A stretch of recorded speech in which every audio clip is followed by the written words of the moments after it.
একের পর এক নতুন নতুন ঘোষণার মাধ্যমে বরাবরই আলোচনার শিরোনামে থাকে যুক্তরাষ্ট্র। সেই ধারাবাহিকতায় নতুন ঘোষণার মাধ্যমে আবারও আলোচনার শীর্ষে উঠে এসেছে ডোনাল্ড ট্রাম্পের দেশ।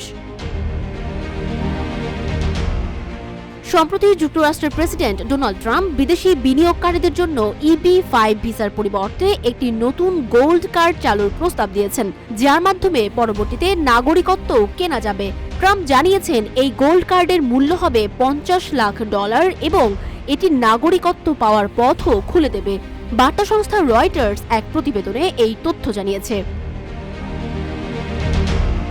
ট্রাম্প বলেন, আমেরিকায় বড় অঙ্কের বিনিয়োগ করে কর্মসংস্থান সৃষ্টি করা EB-5 ভিসার মাধ্যমে স্থায়ী বাসিন্দা হওয়ার সুযোগ দেয়, কিন্তু এখন থেকে গোল্ড কার্ড চালু করা হবে যা গ্রিন কার্ডের সমস্ত সুবিধা প্রদান করবে।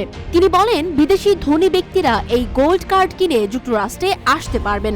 রাশিয়ার ধনকুবেররা এই গোল্ড কার্ড কিনতে পারবেন কিনা এর উত্তরে তিনি জানান, সম্ভবত পারবেন। আমি কয়েকজন রুশ অলিগার্ককে চিনি যারা খুবই ভালো মানুষ। জানা গেছে 1990 সাল থেকে EB-5 প্রোগ্রামটি চালু ছিল, যার মাধ্যমে বিদেশি বিনিয়োগের মাধ্যমে যুক্তরাষ্ট্রে কর্মসংস্থান সৃষ্টি এবং অর্থনৈতিক সমৃদ্ধি অর্জনের চেষ্টা করা হয়। তবে ট্রাম্প প্রশাসনের বাণিজ্য মন্ত্রী হাওয়ার্ড লুটকিন বলেন, EB-5 প্রোগ্রামটি অর্থহীন, কাল্পনিক এবং প্রতারণামূলক। তাই প্রেসিডেন্ট ট্রাম্প এই প্রোগ্রামটি বাতিল করে গোল্ড কার্ড চালু করতে চান।